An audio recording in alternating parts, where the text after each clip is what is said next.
یا نبی اللہ الصلاۃ والسلام علیک یا حبیب اللہ الصلاۃ والسلام علیک یا خیر خلق اللہ الصلاۃ والسلام علیک یا نور من نور اللہ صلی اللہ تعالی علیہ وسلم اجمعین۔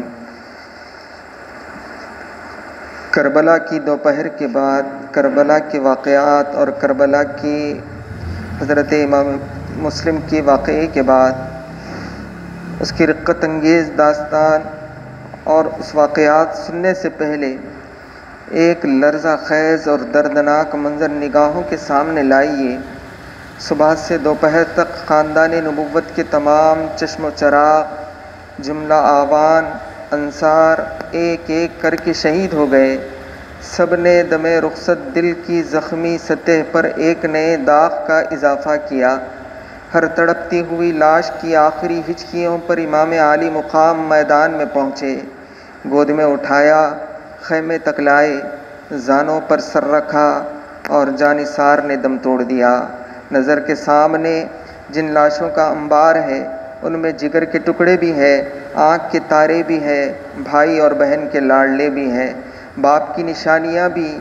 ان بے گور و کفن جنازوں پر کون ماتم کرے، کون آنسو بہائے، کون جلتی ہوئی آنکھوں پر تسکین کا مرہم رکھے۔ تنہا ایک حسین اور دونوں جہاں کی امیدوں کا ہجوم ایک عجیب درد انگیز بے بسی کا عالم ہے۔ قدم قدم پر نئی قیامت کھڑی ہوئی ہے، نفس نفس میں غم و اندوہ کے نئے پہاڑ ٹوٹتے ہیں، اور دوسری طرف حرم نبوت کی خواتین ہیں، رسول اللہ کی بیٹیاں ہیں، سوگوار مائیں، آشفتہ حال بہنیں ہیں۔ ان میں وہ بھی ہیں جن کی گودیں خالی ہو چکی ہیں، جن کے سینے سے اولاد کی جدائی کا زخم رس رہا ہے، جن کی کوکھ سے شیر خوار بچہ بھی چھین لیا گیا، جن کے بھائیوں بھتیجوں بھانجوں کی بے گور و کفن لاشیں پڑی ہوئی ہیں۔ روتے روتے آنکھوں کا چشمہ سوکھ گیا، تنے نیم جام اب تڑپنے کی بھی سکت باقی نہیں رہ گئی، اور ذات کے دل کا آبگینہ یوں ہی نازک ہوتا ہے، ذرا سی ٹھیس جو برداشت نہیں کر سکتا۔ آس اس پر آج کس قدر پہاڑ ٹوٹ پڑے، سب کے سب جام شہادت نوش کر چکے، اب تنہا ایک ابن حیدر کی ذات باقی ہے جو لٹے ہوئے قافلے کی آخری امیدگاہ ہے۔ اب وہ بھی رخت سفر باندھ رہے ہیں، خیمے میں ایک کوہرام بپا ہے، کبھی بہن کو تسکین دیتے ہیں، کبھی شہربانوں کو تلقین فرما رہے ہیں، کبھی لخت جگر عابد بیمار کو گلے سے لگاتے ہیں، اور کبھی کمسن بہنوں لاڈلی شہزادیوں کو یاس بھری نگاہوں سے دیکھ رہے ہیں۔ امید و بیم کشمکش ہے، فرض کا تصادم ہے، خون کا رشتہ دامن کھینچتا ہے، ایمان کا اشتیاق مقتل کی طرف لے جانا چاہتا ہے۔ کبھی یہ خیال آتا ہے کہ ہمارے بعد اہل خیمہ کا کیا حال ہوگا، پردیس میں حرم کے یتیموں بیواؤں کے ساتھ دشمن کیا سلوک کریں گے۔ دوسری طرف شوق شہادت دامن گیر ہے، ملت کی تطہیر اور حمایت حق کا فرض نیزوں پر چڑھ کے آواز دے رہا ہے۔ بالآخر اہل بیت کے ناخدا، کعبے کے پاسبان، نانا جان کی شریعت کے محافظ حضرت امام بھی اب سر سے کفن باندھ کر رن میں جانے کے لیے تیار ہو گئے۔ اہل حرم کو تڑپتا بلکتا سسکتا چھوڑ کر حضرت امام خیمے سے باہر نکلے اور لشکر اعداء کے سامنے کھڑے ہو گئے، دشمنوں کے سامنے کھڑے ہو گئے۔ اب ذرا سا ٹھہر جائیے اور آنکھیں بند کر کے منظر کا جائزہ لیجیے۔ ساری داستان میں یہی وہ مقام ہے جہاں انسان کا کلیجہ شق ہو جاتا ہے، بلکہ پتھروں کا جگر بھی پانی ہو کر بہنے لگتا ہے۔ 3 دن کا ایک بھوکا پیاسا مسافر تنے تنہا 22,000 تلواروں کے نرغے میں ہے۔ دشمنوں کی خونریز یلغار چاروں طرف سے بڑھتی چلی آ رہی ہے۔ دروازے پر اہل بیت کی مستورات اشکبار آنکھوں سے یہ منظر دیکھ رہی ہے۔ منٹ منٹ پر درد و غم کی اتاہ ساگر میں دل ڈوبتا جا رہا ہے، کبھی منہ سے چیخ نکلتی ہے، کبھی آنکھیں جھپک جاتی ہیں۔ ہائے رے تسلیم و رضا کی وادی بے امان، پھولوں کی پنکھڑی پر قدم رکھنے والی شہزادیاں آج انگاروں پر لوٹ رہی ہیں، جن کے اشارے ابرو سے ڈوبا ہوا سورج پلٹ آتا تھا۔ آج انہی کے ارمانوں کا سفینہ نظر کے سامنے ڈوب رہا ہے۔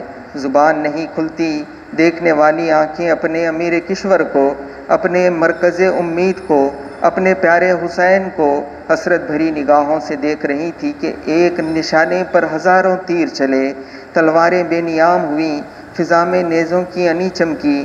دیکھتے دیکھتے فاطمہ کا چاند رضی اللہ تعالیٰ عنہ گہن میں آ گیا، زخموں سے چور، خون میں شرابور، سیدہ کا راج دلارا جیسے ہی فرش زمین پر گرا، کائنات کا سینہ دہل گیا، کعبے کی دیوار ہل گئی اور چشم فلک نے خون برسایا، خورشید نے شرم سے منہ ڈھانپ لیا، گیتی کی ساری فضا ماتم و اندوہ سے بھر گئی۔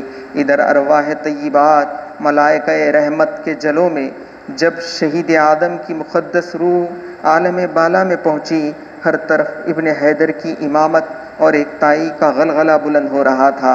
ادھر خیمے میں ہر طرف آگ لگی ہوئی تھی، صبر و شکیب کا خرمن جل رہا تھا، یتیموں، بیواؤں، سوگواروں کی آہ و فغاں سے دھرتی کا کلیجہ پھٹ گیا، امیدوں کی دنیا لڑ گئی۔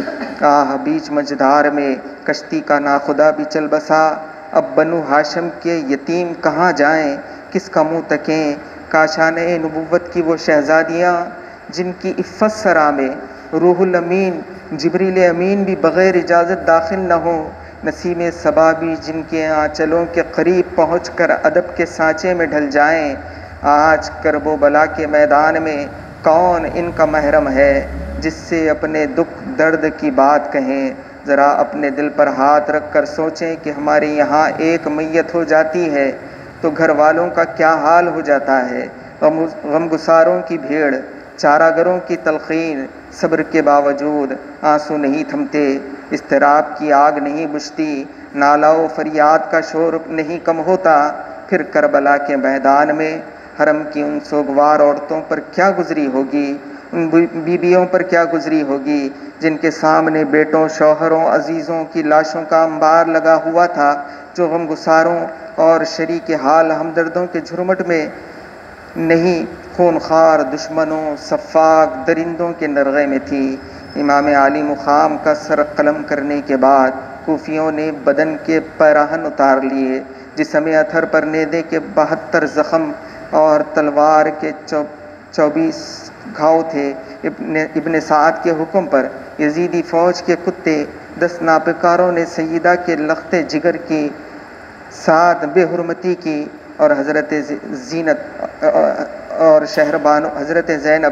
شہربانو خیمے سے یہ لرزہ خیز منظر دیکھ کر بلبلا اٹھیں اور چیخ مار کر زمین پر گر پڑی۔ اس کے بعد شمر اور ابن سعد دندناتے ہوئے خیمے کی طرف بڑھا۔ بدبخت شمر نے اندر گھس کر حرم کی چادریں چھین لیں، سامان لوٹ لیا۔ حضرت زینب بنت علی رضی اللہ تعالیٰ عنہا نے غیرت اور اضطراب کی آگ میں سلگتے ہوئے کہا کہ شمر تیری آنکھیں پھوٹ جائیں، تو رسول اللہ صلی اللہ علیہ وسلم کی بیٹیوں کو بے پردہ کرنا چاہتا ہے۔ ہمارے چہروں کے محافظ شہید ہو گئے، اب دنیا میں ہمارا کوئی نہیں ہے۔ یہ مانا کہ ہماری بے بسی نے تجھے دلیر بنا دیا، لیکن کیا کلمہ پڑھانے کا احسان بھی بھول گیا؟ سنگ دل ظالم، ناموں سے محمد صلی اللہ علیہ وسلم کی بے حرمتی کر کے خیر خداوندی کو حرکت میں نہ لا۔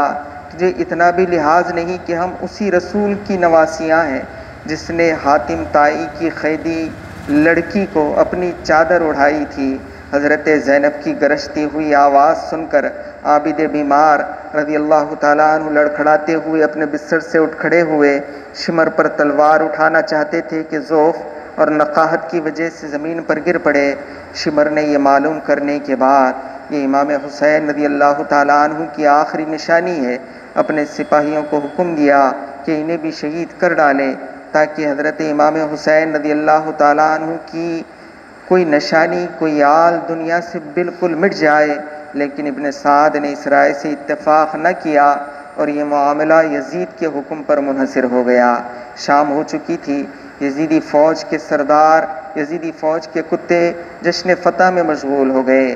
ایک پہر رات گئے تک سرور و نشاط کی مجلسیں گرم رہیں۔ ادھر خیمے والوں پہ شام غریبہ قیامت سے کم نہیں تھی۔ حرم کے پاسبانوں کے گھر میں چراغ بھی نہیں جل سکا تھا، ساری فضا سوگ میں ڈوبی ہوئی تھی۔ مقتل میں امام کا لاشا بے گور و کفن پڑا تھا، خیمے کے قریب ہی گلشن زہرا کے پامال پھولوں پر دردناک حسرتیں برس رہی تھی۔ رات کی بھیانک اور وحشت خیز تاریکی میں اہل خیمہ چونک چونک پڑتے۔ زندگی کی یہ پہلی سوگوار اور اداس رات حضرت زینب اور شہربانوں سے کاٹے نہیں کٹ رہی تھی۔ رات بھر خیمے سے سسکیوں کی آوازیں آتی رہی، آہوں کا دھواں اڑتا رہا، روحوں کے قافلے اترتے رہے۔ آج پہلی رات تھی کہ خدا کا گھر بسانے کے لیے اہل حرم نے اپنا سب کچھ لٹا دیا تھا۔ پردیس، چٹیل میدان، مقتل کی زمین، خاک و خون میں لپٹے ہوئے چہرے، میت کا گھر، بالیں کے قریب ہی کراہنے کی آوازیں، بھوک اور پیاس کی ناتوانی، خون خوار درندوں کا نرغہ، مستقبل کا اندیشہ، ہجر اور فراق کی آگ، کلیجہ شق کر دینے والے سارے اسباب مقتل کی پہلی رات میں جمع ہو گئے تھے۔ بڑی مشکل سے صبح ہوئی، اجالا پھیلا اور دن چڑھنے پر ابن سعد اپنے چند سپاہیوں کے ساتھ اونٹنی لے کر آیا۔ اس کی ننگی پیٹھ پر حضرت زینب، حضرت شہربانو، حضرت زین العابدین رضی اللہ تعالیٰ عنہ سوار کرائے گئے۔ پھول کی طرح نرم و نازک ہاتھوں کو رسیوں سے جکڑ دیا گیا۔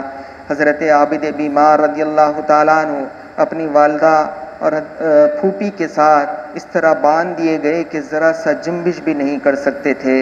دوسرے اونٹوں پر باقی خواتین اور بچیاں اسی طرح رسیوں میں بندھی ہوئی سوار کروائی گئیں۔ اہل بیت کا یہ لٹا ہوا قافلہ جس وقت کربلا کے میدان سے رخصت ہوا، اس وقت کا قیامت خیز منظر ضبط تحریر سے باہر ہے۔ واقعہ کربلا کی ایک عینی شاہد کا بیان ہے کہ خونی جگر گوشہ بطول کا سر مبارک نیزے پر لٹکائے ہوئے اسیران حرم کے اونٹ کے آگے آگے تھا، پیچھے 72 شہداء کے کٹے ہوئے سر دوسرے اشقیاء لیے ہوئے۔ بدبخت خاندان رسالت کا یہ تاراج قافلہ جب مقتل کے قریب سے گزرنے لگا تو حضرت امام کی بے گور و کفن ناش اور دیگر شہدائے حرم رضی اللہ تعالیٰ عنہ کے جنازوں پر نظر پڑتے ہی خواتین اہل بیت رضی اللہ تعالیٰ عنہ بہت بے تاب ہو گئیں۔ دل کی چوٹ ضبط نہ ہو سکی۔ آہ و فریاد کی صدا سے کربلا کی زمین ہل گئی۔ عابد بیمار شدت اضطراب سے غش پر غش کھا رہے تھے اور حضرت شہربانو انہیں کسی طرح سنبھالا دے رہی تھی۔ قیامت کا یہ دلگداز منظر دیکھ کر پتھروں کی آنکھیں بھی ڈبڈبا آئیں۔ فاطمہ کی لاڈلی بیٹی حضرت زینب رضی اللہ تعالیٰ عنہ کا حال سب سے زیادہ رقت انگیز تھا۔ صدمہ جانکا کی بے خودی میں انہوں نے مدینے کی طرف رخ کر لیا اور دل ہلا دینے والی آواز میں اپنے نانا جان کو مخاطب کیا، یا محمدہ، آپ پر آسمان کے فرشتوں کا سلام ہو۔ یہ دیکھیے آپ کا لاڈلہ حسین ریگستان میں پڑا ہے، خاک و خون میں آلودہ ہے، تمام بدن ٹکڑے ٹکڑے ہیں، ناش کو گور و کفن بھی میسر نہیں۔ نانا جان، آپ کی تمام اولاد قتل کر دی گئی، ہوا ان پر خاک اڑا رہی ہے۔ آپ کی بیٹیاں قید میں ہیں، ہاتھ بندھے ہوئے ہیں، مشقیں کسی ہوئی ہیں، پردیس میں کوئی ان کا شناسہ نہیں ہے۔ نانا جان، آپ یتیموں کی فریاد کو پہنچیں۔ ابن جریر کا بیان ہے کہ دوست تو دوست، دشمن کوئی ایسا نہ تھا جو حضرت زینب کی اس بین پر آبدیدہ نہ ہوا۔ اسیران حرم کا قافلہ اشکبار آنکھوں، جگر گداز سسکیوں کے ساتھ کربلا سے رخصت ہو کر کوفے کی طرف روانہ ہوا۔ شام ہو چکی تھی۔ ایک پہاڑ کے دامن میں یزیدی فوج کے کتے پڑاؤ کیے۔ اسیران اہل بیت اپنی اپنی سواریوں سے نیچے اتار لیے گئے۔ چاندنی رات تھی۔ رسیوں میں جکڑے ہوئے حرم کے یہ قیدی رات بھر سسکتے رہے۔ پیشانی میں مچلتے ہوئے سجدوں کے لیے بھی ظالموں نے رسیوں کے بندھن ڈھیلے نہ کیے۔ پچھلے پہر حضرت زینب مناجات میں مشغول ہو گئیں کہ ابن سعد قریب آیا اور اس نے طنز کرتے ہوئے حضرت زینب رضی اللہ تعالیٰ عنہا سے دریافت کیا، قیدیوں کا کیا حال ہے؟ کئی بار پوچھنے کے بعد حضرت زینب نے منہ ڈھانپ کر جواب دیا، خدا کا شکر ہے، نبی کا چمن تاراج ہو گیا، ان کی اولاد قید کر لی گئی، رسیوں سے تمام جسم نیلے پڑ گئے ہیں، ایک بیمار جو نیم جاں ہو چکا ہے اس پر بھی تجھے ترس نہیں آتا، اور نہیں تو ہماری بے کسی کا تماشا دکھاتے، اب تو ہمیں ابن زیاد اور یزید کے قربان گاہ میں لے جا رہا ہے۔ اتنا کہتے کہتے وہ پھوٹ پھوٹ کر رونے لگیں۔ حضرت زین العابدین رضی اللہ تعالیٰ عنہ نے پھوپھی کو تسلی دیتے ہوئے کہا، خون کے قاتلوں سے جور و ستم کا شکوہ ہی کیا پھوپھی جان، بس ایک آرزو ہے کہ بابا جان کا سر میری گود میں کوئی لا کر ڈال دے اور میں اسے سینے سے لگا لوں۔ ابن سعد نے کہا کہ گود میں نہیں، تمہارے قدموں کی ٹھوکر پر ڈالتا ہوں، اگر راضی ہو تو اقرار کرو۔ ظالم نے پھر زخموں پر نمک چھڑکا، پھر حرم کے قیدی تلملا اٹھے۔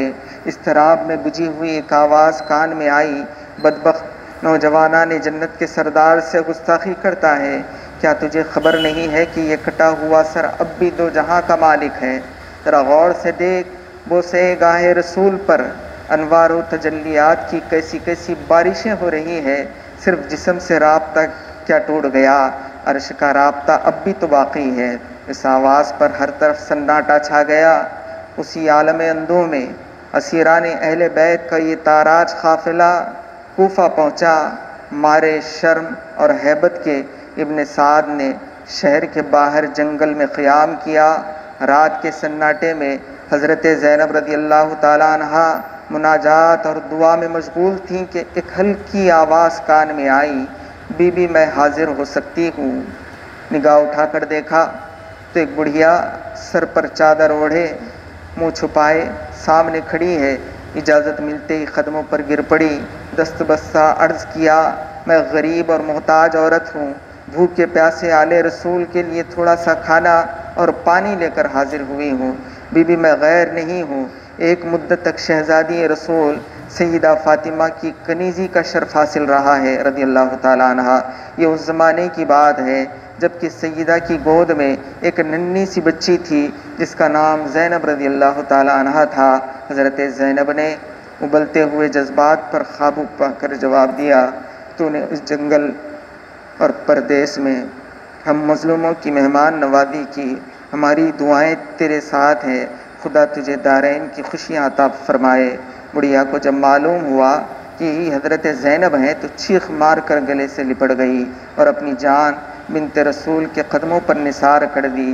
عشق و اخلاص کی تاریخ میں ایک نئے شہید کا اور مزید اضافہ ہوا۔ دوسرے دن ظہر کے وقت اہل بیت کا یہ قافلہ، یہ کارواں کوفے کی آبادی میں داخل ہوا۔ بازار میں دونوں طرف سنگ دل تماشائیوں کے ٹھٹ لگ گئے۔ خاندان نبوت کی بیویاں شرم اور غیرت سے گڑی جا رہی تھیں۔ سجدے میں سر جھکا لیا تھا کہ معصوم چہروں پر غیر محرم کی نظر نہ پڑ سکے۔ وفور غم سے آنکھیں اشکبار تھیں، دل رو رہے تھے، اور اس احساس سے زخموں کی ٹیس اور بڑھ گئی تھی کہ کربلا کے میدان میں جو قیامت ٹوٹنا تھی ٹوٹ گئی۔ اب محمد عربی صلی اللہ علیہ وسلم کے ناموس کو گلی گلی پھرایا جا رہا ہے۔ کلمہ پڑھنے والی امت کی غیرت دفن ہو گئی تھی۔ خوشی کے جشن میں سارا کوفہ ننگا ناچ ناچ رہا تھا۔ ابن زیاد کے بے غیرت سپاہی فتح کا نعرہ بلند کرتے ہوئے آگے چل رہے تھے۔ جب اہل بیت کی سواریاں قلعے کے قریب پہنچیں تو ابن زیاد کی بیٹی فاطمہ اپنے منہ پر نقاب ڈالے ہوئے باہر نکلی اور خاموش دور کھڑی حسرت کی نظر سے یہ منظر دیکھتی رہیں۔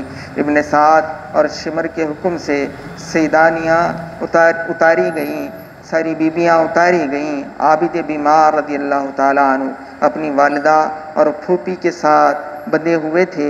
ادھر بخار کی شدت سے ذوف اور ناتوانی انتہا کو پہنچ گئی تھی۔ اونٹ سے اترتے وقت غش آ گیا اور بے حال ہو کر زمین پر گر پڑے۔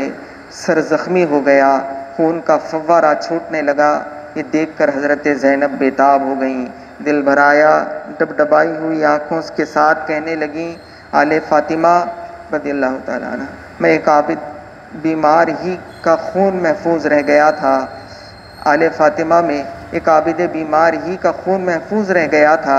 چلو اچھا ہوا کوفے کی زمین پر یہ قرض بھی ادا ہو گیا۔ ابن زیاد کا دربار نہایت تذب و احتشام سے آراستہ کیا گیا تھا۔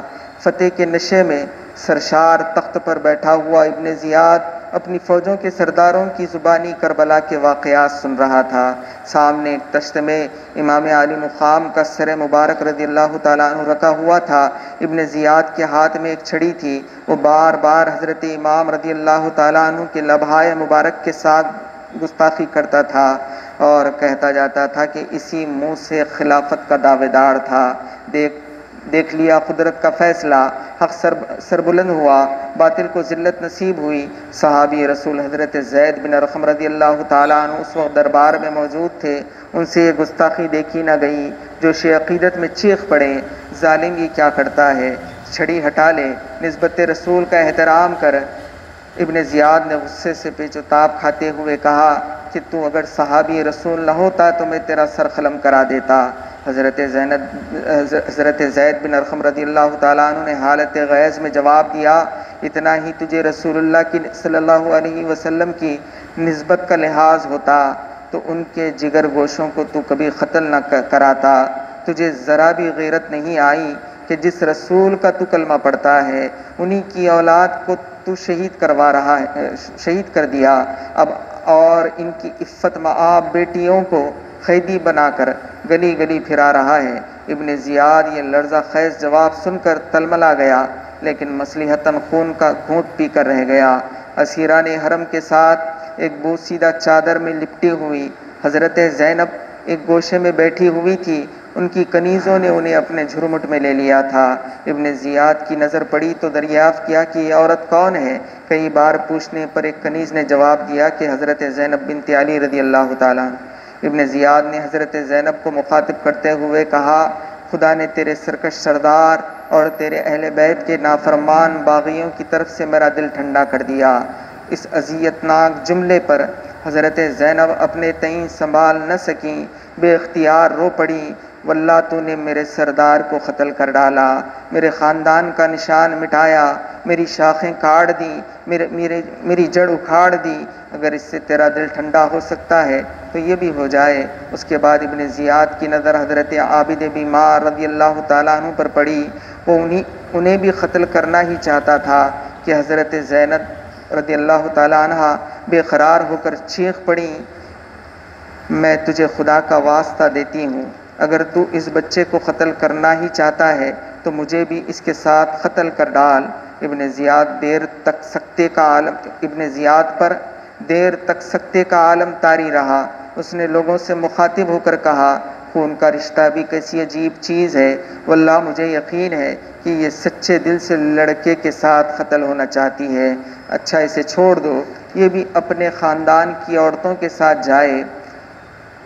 ابن جریر کے اس واقعے کے بعد ابن زیاد نے جامع مسجد میں شہر والوں کو جمع کیا، خطبہ دیتے ہوئے کہا، اس خدا کی حمد و ستائش جس نے یزید بن معاویہ کو غالب کیا اور کذاب نعوذ باللہ حضرت حسین بن علی رضی اللہ تعالیٰ عنہ کو ہلاک کر ڈالا۔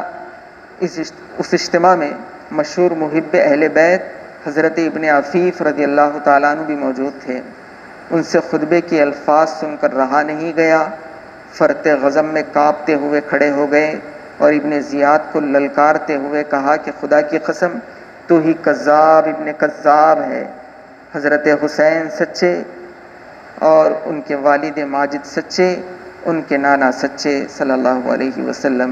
ابن زیاد اس جواب سے تلملا اٹھا، جلاد کو حکم دیا کہ شاہراہ عام پر لے جا کر اس کا سر قلم کر دیا جائے۔ ابن عفیف رضی اللہ تعالیٰ عنہ شوق شہادت میں مچلتے ہوئے اٹھے، مقتل میں پہنچ کر چمکتی ہوئی تلوار کا مسکراتے ہوئے خیر مقدم کیا۔ خون بہا، لاش تڑپی، ٹھنڈی ہو گئی۔ کوثر کے ساحل پر جانثاروں کی تعداد میں ایک عدد اور ایک اضافہ ہوا۔ دوسرے دن ابن زیاد نے اہل بیت کا تاراج کارواں ابن سعد کی سرکردگی میں دمشق کی طرف روانہ کر دیا۔ حضرت امام کا سر مبارک نیزے پر آگے آگے چل رہا تھا، پیچھے اہل بیت کے اونٹ تھے۔ ایسا محسوس ہو رہا تھا کہ امام علی مقام اب بھی اپنے حرم کے قافلے کی نگرانی فرما رہے ہیں۔ اثناء سفر میں سر مبارک سے عجیب عجیب کرامتیں، عجیب عجیب خوارق اور کرامات کا ظہور ہونا ظہور ہوا۔ رات کے سناٹے میں ماتم و فغاں کی رقت انگیز صدائیں فضا میں گونجتی تھی، کبھی کبھی سر مبارک کے ارد گرد نور کی کرن پھوڑتی ہوئی محسوس ہوتی تھی۔ جس آبادی سے یہ قافلہ گزرتا تھا ایک کوہرام بپا ہو جاتا تھا۔ دمشق کا شہر نظر آتے ہی یزیدی فوج کے سردار خوشی سے ناچنے لگتے۔ فتح کی خوشخبری سنانے کے لیے ہر قاتل اپنی جگہ پر بے قرار۔ سب سے پہلے قیس نے یزید کو فتح کی خبر پہنچائی۔ حضرت حسین بن علی رضی اللہ تعالیٰ عنہ اپنے 18 اہل بیت اور 60 اعوان و انصار کے ساتھ ہم تک پہنچے۔ ہم نے چند گھنٹے میں ان سب کا خلا خما کر دیا۔ اس وقت کربلا کے ریگستان میں ان کے لاشیں برہنے پڑے ہوئے ہیں، ان کے کپڑے خون میں تربتر ہیں، ان کے رخسار گرد و غبار سے میلے ہوئے ہیں، ان کے جسم دھوپ کی تمازت اور ہوا کی شدت سے خشک ہو گئے ہیں۔ پہلے تو فتح کی خوشخبری سن کر یزید جھوم اٹھا، لیکن اس لرزہ خیز اور ہلاکت آفرین اقدام کا ہولناک انجام جب نظر کے سامنے آیا تو کانپ گیا، بار بار چھاتی پیٹتا تھا کہ ہائے اس واقعے نے ہمیشہ کے لیے مجھے ننگ اسلام بنا دیا۔ مسلمانوں کے دلوں میں میرے لیے نفرت اور دشمنی کی آگ ہمیشہ سلگتی رہے گی۔ قاتل کی پشیمانی مقتول کی اہمیت تو بڑھا سکتی ہے، پر قتل کا الزام نہیں اٹھا سکتی، قتل کا الزام نہیں ہٹا سکتی۔ اس مقام پر بہت سے لوگوں نے دھوکہ کھایا ہے، اس مقام پر بہت سے لوگوں نے دھوکہ کھایا ہے۔ انہیں نفسیاتی طور پر صورتحال کا مطالعہ کرنا چاہیے۔ اس کے بعد یزید نے شام کے سرداروں کو اپنی مجلس میں بلایا، اہل بیت کو بھی جمع کیا اور حضرت امام زین العابدین رضی اللہ تعالیٰ عنہ سے خطاب کرتے ہوئے کہا کہ اے علی رضی اللہ تعالیٰ عنہ، تمہارے ہی باپ نے میرا رشتہ کاٹا، میری حکومت چھیننا چاہی اور ان پر خدا نے جو کیا وہ تم دیکھ رہے ہو۔ اس کے جواب میں حضرت امام زین العابدین رضی اللہ تعالیٰ عنہ نے قرآن کی ایک آیت مبارکہ پڑھی جس کا مفہوم یہ کہ تمہاری کوئی مصیبت ایسی نہیں ہے جو پہلے سے لکھی نہ گئی ہو۔ دیر تک خاموشی رہی، پھر یزید نے شامی سرداروں کی طرف متوجہ ہو کر کہا، اہل بیت کے ان اسیروں کو، ان قیدیوں کے بارے میں تمہارا کیا مشورہ ہے؟ بعضوں نے نہایت سخت کلامی کے ساتھ بدسلوکی کا مشورہ دیا، مگر نعمان ابن بشیر نے کہا کہ ان کے ساتھ وہی سلوک کرنا چاہیے جو رسول اللہ صلی اللہ تعالیٰ علیہ وسلم انہیں اس حال میں دیکھ کر کیا کرتے۔ یزید نے حکم دیا کہ اسیروں کی رسیاں کھول دی جائیں اور سیدانیوں کو شاہی محل میں پہنچا دیا جائے۔ یہ سن کر حضرت زینب رو پڑیں اور انہوں نے گیر آواز میں کہا کہ تو اپنی حکومت میں رسول زادیوں کو گلی گلی پھرا چکا، اب ہماری بے بسی کا تماشا اپنی عورتوں کو نہ دکھا، ہم خاک نشینوں کو کوئی ٹوٹی پھوٹی جگہ دے دے جہاں سر چھپا لیں۔ بالآخر یزید نے ان کے قیام کے لیے علیحدہ مکان کا انتظام کیا۔ امام کا سر مبارک رضی اللہ تعالیٰ عنہ یزید کے سامنے رکھا ہوا تھا۔ وہ بدبخت اپنے ہاتھ کی چھڑی سے پیشانی کے ساتھ گستاخی کر رہا تھا۔ صحابی رسول حضرت اسلمہ نے ڈانٹتے ہوئے کہا کہ ظالم، یہ بوسگاہ رسول صلی اللہ علیہ وسلم ہے، اس کا احترام کرو۔ یزید یہ سن کر تلملا گیا۔ صحابی رسول کے خلاف کچھ کرنے کی ہمت نہ ہو سکی۔ حضرت زینب کی خواہش پر سر مبارک ان کے حوالے کر دیا گیا۔ وہ سامنے رکھ کر روتی رہتی تھیں۔ کبھی حضرت شہربانو اور ام رباب سینے سے لگائے بیتے ہوئے دنوں کی یاد میں کھو جاتی۔ ایک رات کا ذکر ہے، نصف شب گزر چکی تھی، سارے دمشق پر نیند کا سناٹا چھایا ہوا تھا۔ اہل بیت کے مصائب پر ستاروں کی آنکھیں بھی بھر آئی تھیں۔ اچانک سادات کی قیام گاہ سے کسی عورت کا نالہ بلند ہوا، محل کی دیواریں ہل گئیں، دل کی آگ سے فضا میں چنگاریاں اڑنے لگیں۔ یزید دہشت سے کانپنے لگا، جا کر دیکھا تو حضرت زینب بھائی کا سر گود میں لیے ہوئے بلبلا رہی ہے۔ درد و کرب کی ایک قیامت جاگ اٹھی ہے اور اس درد انگیز نالے سے اس کے دل میں جو دہشت سمائی تو عمر کی آخری سانس تک نہیں نکلی۔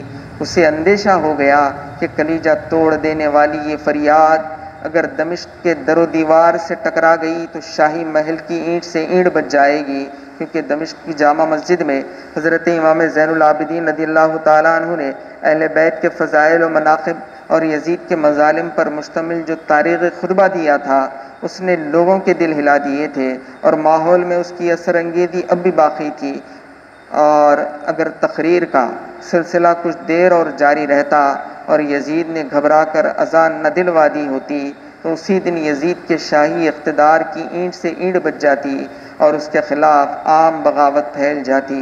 اس لیے دوسرے ہی دن نعمان ابن بشیر کی سرکردگی میں ماہ 30 سواروں کے اہل بیت کا یہ تاراج کاروان اس نے مدینے کی طرف روانہ کر دیا۔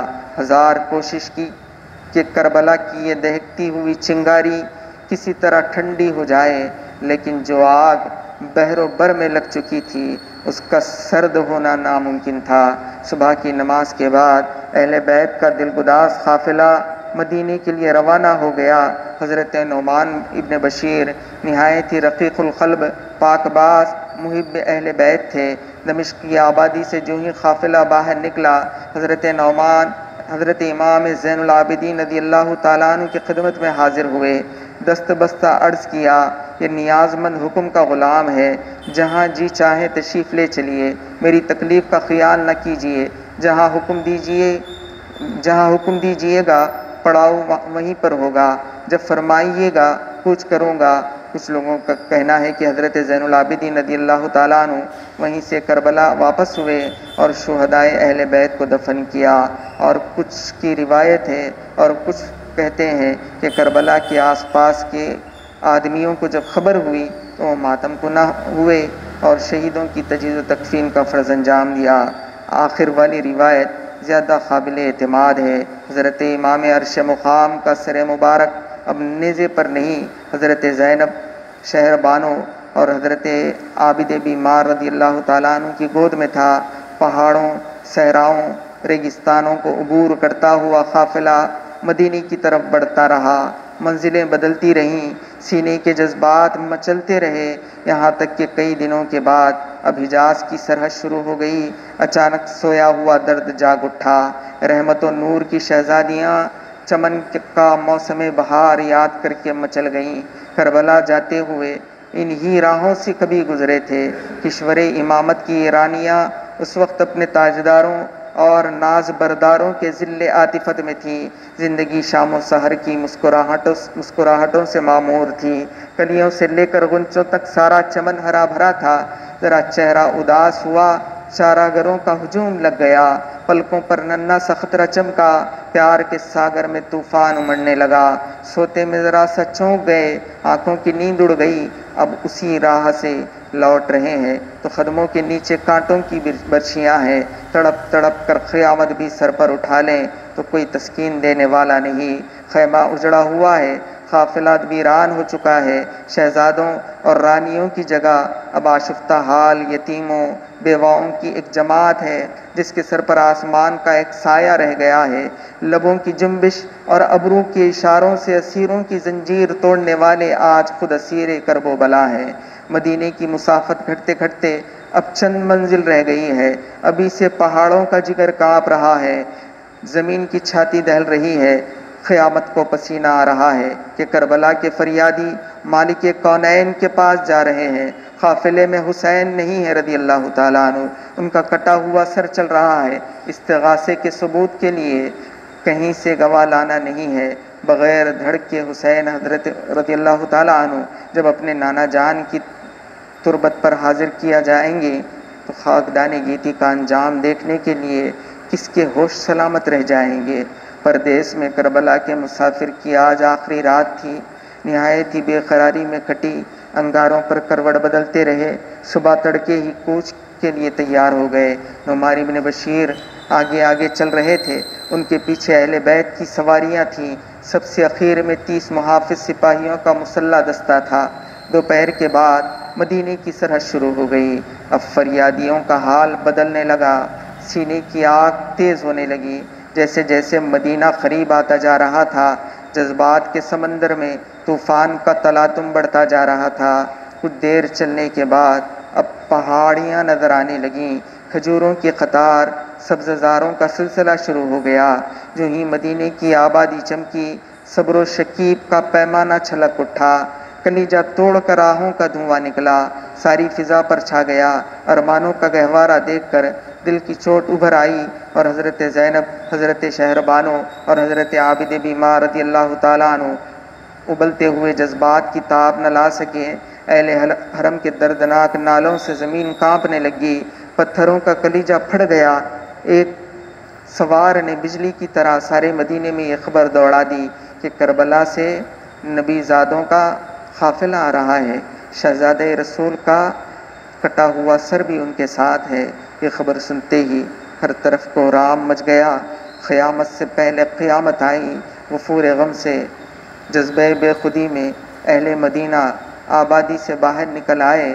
جیسے ہی آمنا سامنا ہوا، نگاہیں چار ہوئیں اور دونوں طرف شورش غم کی قیامت ٹوٹ پڑی۔ آہ و فغاں کی شور سے مدینے کا آسمان دہل گیا۔ حضرت امام رضی اللہ تعالیٰ عنہ کا کٹا ہوا سر دیکھ کر لوگ بے قابو ہو گئے، دھاڑے مار مار کر رونے لگے، ہر گھر میں صف ماتم بچھ گئی۔ حضرت زینب فریاد کرتی ہوئی مدینے میں داخل ہوئی، نانا جان اٹھیے، اب قیامت کا کوئی اور دن نہیں آئے گا۔ آپ کا سارا کنبہ لٹ گیا، آپ کے لاڈلے شہید ہو گئے، آپ کے بعد آپ کی امت نے میرا سہاگ چھین لیا، بے آبودانہ آپ کے بچوں کو تڑپا تڑپا کر مارا۔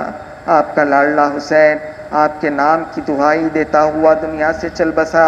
کرب و بلا کے میدان میں ہمارے جگر کے ٹکڑے ہماری نگاہوں کے سامنے ذبح کر دیے گئے۔ آپ کا پیارا، آپ کے پیار کا سینچا ہوا چمن تاراج ہو گیا۔ نانا جان، نانا جان، یہ حسین کا رضی اللہ تعالیٰ عنہ کا کٹا ہوا سر ہے، اس سر کو لیجئے۔ آپ کے انتظار میں اس کی آنکھیں اب تک کھلی ہوئی ہیں، ذرا مرقد مبارک سے نکل کر اپنی آشفتہ نصیب بیٹیوں کا دردناک حال دیکھیے۔ حضرت زینب کی اس فریاد سے سننے والوں کے کلیجے پھٹ گئے۔ ام المومنین حضرت ام سلمہ، حضرت عبداللہ ابن عباس، حضرت ابن عمر، حضرت عبداللہ بن جعفر طیار اور حضرت عبداللہ بن زبیر رضی اللہ تعالیٰ عنہ کی رقت انگیز کیفیت تاب ضبط سے باہر تھی۔ حضرت عقیل کے گھر کے بچے یہ مرثیہ پڑھ رہے تھے۔ قیامت کے دن وہ امت کیا جواب دے گی جب اس کا رسول پوچھے گا کہ تم نے ہمارے بعد ہماری اولاد کے ساتھ یہی سلوک کیا کہ تم نے اس میں سے بعض خاک اور خون میں لپٹے ہوئے ہیں، تلواروں، تیروں، نیزوں سے ان کے جسم گھائل ہیں، ان کی لاشیں بے آب و گیا وادی میں پڑی ہیں اور ان میں سے بعض قیدی ہیں، رسیوں کے بندھن سے ہاتھ نیلے پڑ گئے ہیں۔ حضرت سغرا بچھاڑے کھا کھا کر گر رہی تھی، بار بار اپنی والدہ اور پھوپھی سے لپٹ کر پوچھتی تھی، ہمارے بابا جان کہاں ہیں؟ ہمارے ننھے علی اصغر کو کہاں چھوڑ آئے؟ بابا جان وعدہ کر گئے تھے کہ جلد ہی واپس لوٹیں گے، جس طرح ہو انہیں منا کر لائیں۔ اپنے امام کا کٹا ہوا سر لیے اہل بیت کا یہ تاراج کارواں جس دم روضہ رسول پر حاضر ہوا، ہوائیں رک گئیں، گردش وقت ٹھہر گئی، بہتے ہوئے دھارے تھم گئے، آسمانوں میں ہلچل مچ گئی، پوری کائنات دم بخود تھی کہ کہیں آج ہی قیامت نہ آ جائے۔ اس وقت کا دلگداز اور روح فرسا منظر ضبط تحریر سے باہر ہے۔ قلم کو یارا نہیں کہ درد و علم کی اس تصویر کو کھینچ سکے جس کی یاد اہل مدینہ کو صدیوں تڑپاتی رہی۔ اہل حرم کے سوا کسی کو نہیں معلوم کہ حجرہ عائشہ صدیقہ رضی اللہ تعالیٰ عنہ میں کیا ہوا۔ کربلا کے فریادی اپنے نانا جان کی تربت میں کس طرح واپس لوٹے۔ پروردہ ناز کا سر مرقد انور کے باہر تھا۔ رحمت کی جلوہ گاہ خاص میں جب جنت کے پھول ہی ٹھہرے تو نرگس کی چشم محرم سے اہل چمن کا کیا پردہ۔ برزخ کی دیوار تو غیروں پر حائل ہوتی ہے، اپنی ہی گود کے پروردوں سے کیا حجاب۔ حضرت زینب، حضرت شہربانو، ام رباب، عابد بیمار، ام کلثوم رضی اللہ تعالیٰ عنہ اور حضرت سکینہ رضی اللہ تعالیٰ عنہ، یہ سب کے سب محرم اسرار ہی تھے۔ اندرون خانہ کیا واقعہ پیش آیا کون جانے اشکبار آنکھوں پر رحمت کی آستین کس طرح رکھی گئی۔ کربلا کے پس منظر میں مشیت الہی کا سربستہ راز کن الفاظ میں سمجھایا جائے، کن الفاظ میں بتلایا جائے۔ پس دیوار کھڑے رہنے والوں کو عالم غیب کے ان سرگزشتوں کا حال کیا معلوم۔ ربنا تقبل منا الفاتحہ۔